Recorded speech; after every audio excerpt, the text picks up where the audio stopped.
O avião foi sacudido por uma turbulência violenta no meio da noite, sobrevoando as nuvens escuras do Atlântico. De repente, a mão do homem ao meu lado apertou a minha por baixo do cobertor que compartilhávamos para nos proteger do frio da cabine. Calma, vai passar, murmurou ele com uma voz quente e tranquilizadora, e naquele momento, algo dentro de mim se quebrou. Eu, João, um engenheiro de 28 anos de Lisboa, sempre vivi fingindo ser quem a família e a sociedade esperavam. Mas o toque daquele estranho chamado Miguel fez o meu coração bater de uma forma que nenhuma mulher jamais havia conseguido. O voo era o último da noite de Madrid para Lisboa, depois de 3 dias de reuniões chatas sobre projetos de construção. Eu tinha escolhido o assento da janela para evitar conversa, mas o destino colocou Miguel ao meu lado, um professor de história de 30 anos com olhos castanhos profundos e um sorriso que parecia entender tudo sem palavras.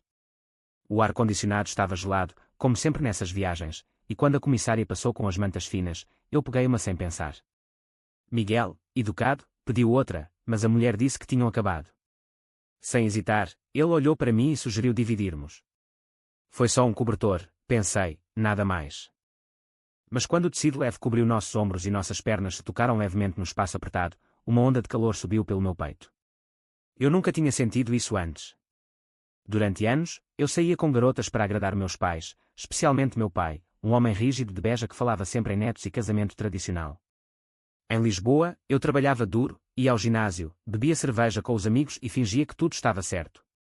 Mas à noite, sozinho no apartamento, as dúvidas voltavam como sombras. Porque eu evitava olhares prolongados com outros homens. Porque o coração acelerava quando via casais gays na rua e sentia uma inveja secreta. A turbulência passou, mas o cobertor ficou. Miguel começou a falar baixinho para me distrair. Ele contou que estava voltando de uma conferência em Madrid sobre educação inclusiva, e riu ao dizer que Portugal ainda tinha muito caminho pela frente em temas como igualdade. Eu respondi com monossílabos no início, mas aos poucos, as palavras fluíram. Ele era de Coimbra, tinha família aberta, mas carregava suas próprias feridas de um relacionamento que terminara mal por causa de preconceitos no trabalho. A conversa fluía natural, como se nos conhecêssemos há anos. Quando o avião estabilizou, eu retirei a mão devagar, mas o calor do toque permaneceu na pele. Lisboa apareceu nas janelas com suas luzes douradas, e eu senti um medo novo misturado com excitação. E se isso fosse o começo de algo que eu não podia mais ignorar? Aterrissamos às 3 da manhã, cansados mas despertos.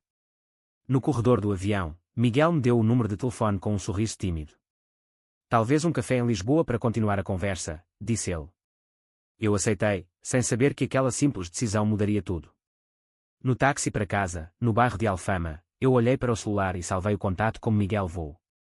Meu apartamento estava silencioso, mas pela primeira vez em anos, o silêncio não me pesava tanto. Dormi pensando no cobertor, no toque e na voz dele. No dia seguinte, o trabalho me engoliu com relatórios e reuniões, mas o pensamento em Miguel voltava a cada pausa. Meus colegas falavam de namoradas e fins de semana, e eu sorria por fora, mas por dentro questionava tudo. À noite, enviei uma mensagem simples. Obrigado pela manta e pela conversa. Resposta veio rápida. O prazer foi meu. Que tal um passeio no Tejo amanhã? Eu disse sim, e o coração acelerou novamente. Era só amizade, repetia para mim mesmo enquanto caminhava pelas ruas de Lisboa sob o sol de outono. Mas quando nos encontramos no cais, com o rio brilhando e o vento leve, o sorriso de Miguel me desarmou. Conversamos horas sobre livros, viagens e sonhos. Ele falou da pressão de ser professor e de como escondia partes de si para não perder o emprego em uma escola conservadora. Eu contei sobre meu pai e as expectativas de uma vida reta. Pela primeira vez, admiti em voz alta que algo não encaixava. Miguel ouviu sem julgar, e seu olhar era como um abraço. O dia terminou com um aperto de mão mais longo que o normal, e eu voltei para casa com a cabeça girando. Aquela noite, deitei na cama e pensei no voo, no cobertor e no que aquilo significava. Eu estava mudando, e não havia volta. Os dias seguintes foram um turbilhão. Encontros casuais viraram rotina. Miguel me mostrou cantos escondidos de Lisboa, como o Mirador da Graça ao pôr do sol, onde falamos de família. Meu melhor amigo, Carlos, notou a mudança no meu humor e perguntou se eu estava apaixonado por alguma garota nova. Eu menti, dizendo que sim, mas a culpa começou a crescer. Em casa, ligações da mãe em Beja lembravam o Natal próximo e a prima que eu deveria conhecer. O peso da mentira aumentava. Uma semana depois do voo, Miguel me convidou para jantar em sua casa em Coimbra, um fim de semana curto. Eu fui, dirigindo pela autoestrada com o coração na boca. O apartamento dele era acolhedor, com livros por toda parte e fotos de viagens. Jantamos massa simples e vinho tinto, rindo de histórias bobas. Quando a noite caiu, sentados no sofá, ele colocou uma manta sobre nós, brincando que era tradição agora. O toque voltou, intencional dessa vez, e eu não recuei. Foi só uma mão sobre a outra, mas carregava o mundo inteiro. Eu senti que estava vivo pela primeira vez. No trem de volta para Lisboa no domingo, eu olhei pela janela e prometi a mim mesmo que exploraria isso devagar, sem pressa. Mas o mundo ao redor não esperava. No trabalho, um colega comentou sobre um casal gay no noticiário e fez piada. Eu ri por fora, mas por dentro doeu. A jornada estava só começando, e eu sabia que viriam escolhas difíceis. A vida em Lisboa ganhou cores novas depois daquele fim de semana em Coimbra. Miguel e eu nos víamos quase todos os dias, sempre com desculpas inocentes como um café ou uma caminhada. Mas cada encontro aprofundava a conexão que tinha começado no voo noturno.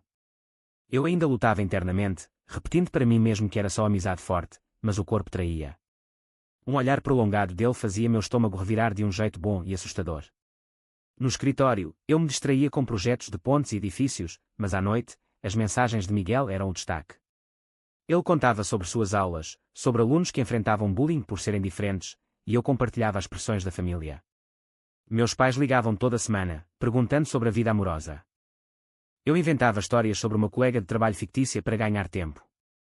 Carlos, meu amigo de infância, insistia em saídas duplas com garotas. Uma noite, aceitei e fui a um bar no Bairro Alto, mas meu pensamento estava em Miguel.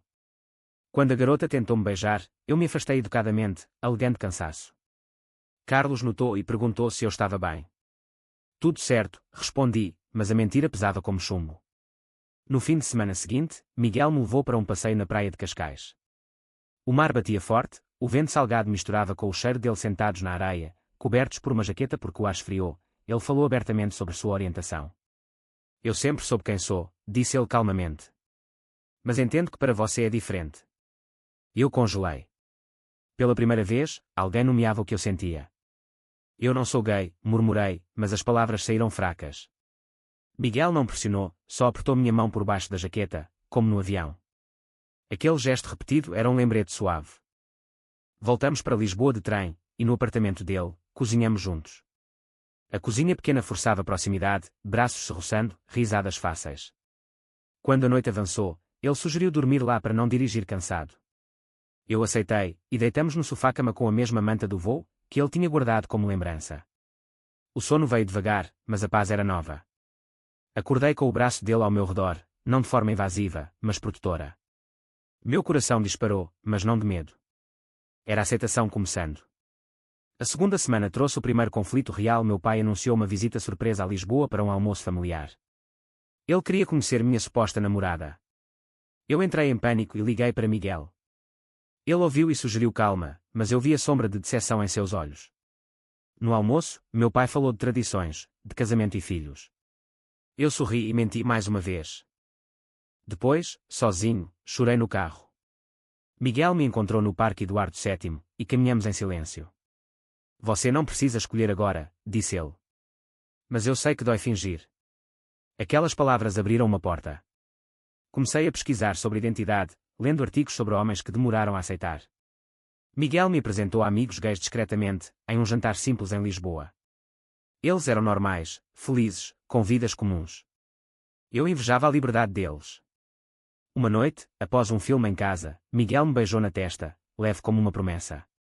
Eu não recuei, e aquilo foi um passo gigante. Mas o mundo externo pressionava. No trabalho, rumores começaram quando um colega me viu com Miguel em um café. Nada grave, mas olhares estranhos. Carlos me confrontou um dia no ginásio. Você anda estranho, João. Tem algo com aquele professor? Eu neguei, mas a amizade rachou um pouco. A família em Beja planejava o Natal, e eu sentia o laço apertando. Miguel e eu passamos um dia em Sintra, explorando palácios e florestas. Lá, longe de tudo, eu admiti pela primeira vez. Acho que sinto algo por você. Ele sorriu e disse que esperava isso desde o voo. O retorno a Lisboa foi leve, mas eu sabia que a tempestade viria. Os dias viraram semanas, e a relação crescia em segredo, cheia de momentos pequenos mas profundos. Um jantar em casa, uma mão na minha durante um filme, conversas até altas horas. Eu começava a me ver diferente, menos preso ao que os outros esperavam. Mas o medo de perder a família me paralisava. Uma ligação da mãe mudou tudo. Seu primo vai se casar, João. Quando você traz alguém para casa. Eu prometi que pensaria, mas desliguei com o peito apertado. Miguel percebeu minha mudança e perguntou se eu queria espaço. Eu disse não, mas por dentro, o conflito interno rugia. A jornada emocional estava acelerando, e eu não podia mais parar. O outono em Portugal deu lugar ao inverno, e com ele vieram as primeiras crises reais na minha vida dupla. Miguel e eu estávamos mais próximos do que nunca, mas o segredo começava a corroer. Em Lisboa, encontrávamos-nos em apartamentos ou parques escondidos, compartilhando risadas e planos futuros. Ele me ensinava a cozinhar pratos de Coimbra, e eu o levava para ver obras em construção. Mas em casa, as ligações de Beja aumentavam. Meu pai falava de herança e de como um homem deve sustentar uma família tradicional. Eu ouvia e respondia com evasivas, sentindo o nó na garganta crescer. Carlos, meu amigo, notou as ausências e me chamou para uma cerveja.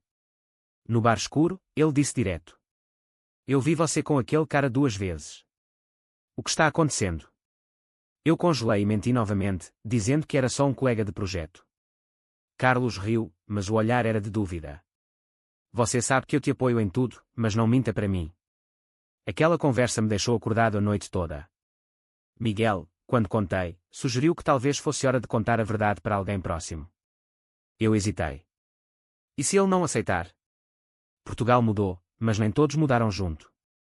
Decidimos viajar para o Algarve um fim de semana para clarear a mente. Na praia de Lagos, com o mar calmo e o sol fraco de dezembro, caminhamos de mãos dadas pela primeira vez em público, longe de conhecidos. Foi libertador.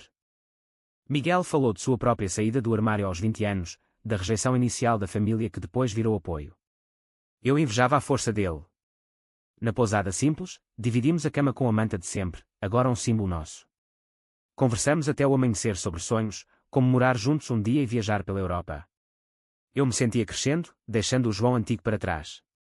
Mas ao voltar para Lisboa, a realidade bateu. No trabalho, o chefe chamou para uma reunião. Rumores sobre minha vida pessoal estavam afetando a imagem da empresa, disse ele educadamente. Nada concreto, mas sugiro descrição. Eu saí dali tremendo. Liguei para Miguel, que me encontrou no mirador de São Pedro de Alcântara. Ele me abraçou ali, em um canto discreto, e disse que eu não estava sozinho. Aquilo me deu força. Decidi contar para Carlos em uma caminhada no Monsanto. Sentados em um banco, eu disse tudo. Desde o voo, a manta, os sentimentos. Ele ficou em silêncio longo, depois apertou meu ombro. Cara, eu não esperava, mas você é meu amigo. Só leva tempo para processar. O alívio foi enorme, mas veio com uma condição. Não conte para minha família ainda. O Natal se aproximava, e eu planejava uma visita a Beja com Miguel como amigo. A viagem de carro foi tensa. Meu pai nos recebeu com abraços, minha mãe com comida farta. Miguel se comportou perfeito, conversando sobre história e educação. Mas à noite, no quarto de hóspedes, o risco era alto. Meu pai perguntou sobre namorada, e eu desviei. No dia seguinte, uma prima comentou que fazíamos um belo casal de amigos. O comentário inocente me gelou. Miguel e eu voltamos para Lisboa com uma sensação de vitória pequena. Mas em janeiro, a crise explodiu. Um ex-colega de Miguel postou uma foto antiga nossa em um evento, e Carlos viu por acaso. Ele me ligou furioso. Por que não me contou o tamanho disso? Eu expliquei, mas a confiança rachou. Miguel sugeriu paciência, e passamos noites conversando sobre perdão e crescimento. Eu comecei terapia em segredo, um psicólogo em Lisboa especializado em identidade. As sessões abriram feridas antigas de repressão na adolescência, quando ignorei olhares no colégio. Miguel me apoiava, mas via minha luta. Um dia, em um café no Chiado, ele disse: Eu te amo, João, mas não posso esperar para sempre que você escolha. Aquilo doeu, mas foi necessário. Eu prometi que mudaria. A tensão subia, mas também a força interna. Comecei a ler livros sobre histórias gays em Portugal, de autores como António Lobo Antunes, e vi que não estava sozinho. O inverno trouxe neve leve em Sintra, onde fomos novamente. Lá, sob o cobertor em um banco frio, eu beijei Miguel pela primeira vez de verdade, um gesto tímido mas cheio de significado. Foi meu passo mais corajoso.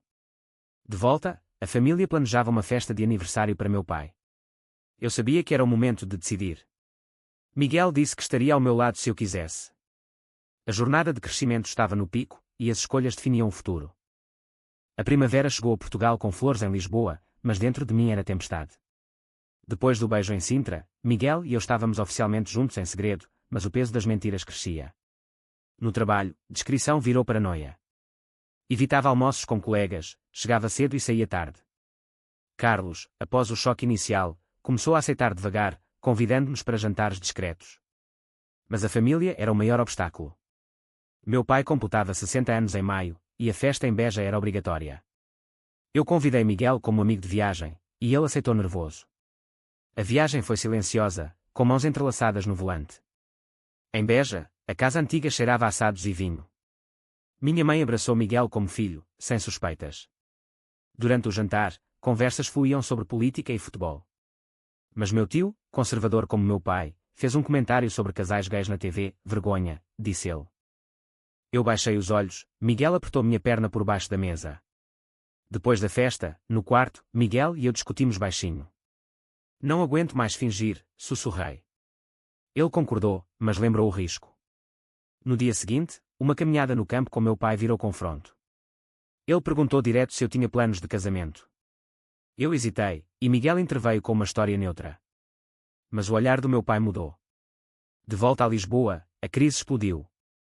Uma foto nossa no Instagram de Miguel, borrada mas reconhecível, vazou para um grupo de amigos. Carlos me ligou em pânico. Seu primo viu e contou para sua mãe. O telefone tocou horas depois. Minha mãe chorava. É verdade, João. Você e aquele rapaz. Eu confirmei tremendo, e o silêncio do outro lado foi ensurdecedor. Meu pai pegou o telefone. Na minha casa, nunca. Desligou. Eu desabei nos braços de Miguel. Ele me consolou, dizendo que famílias mudam. Mas a dor era profunda. No trabalho, o chefe chamou novamente. A foto circulou. Sugiro férias ou transferência. Eu tirei uma semana, e Miguel me levou para o Algarve novamente. Na praia vazia, caminhamos horas. Eu falei de infância reprimida, de medo de decepcionar. Miguel compartilhou sua própria rejeição inicial. Juntos, decidimos que eu escreveria uma carta para a família. As palavras saíram difíceis, mas honestas. Eu amo um homem, e isso não me torna menos filho. Enviei e esperei. A resposta veio fria. Venha sozinho conversar. Eu fui a Beja sozinho, Miguel esperando em Lisboa. Meu pai me recebeu rígido. Isso é fase, disse ele. Minha mãe chorava em silêncio. Eu expliquei o voo, o cobertor, a jornada.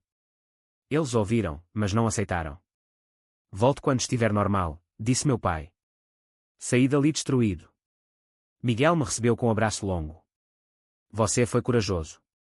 Agora, cresça com isso. Comecei a frequentar um grupo de apoio em Lisboa para homens gays. Lá, ouvi histórias semelhantes e ganhei força.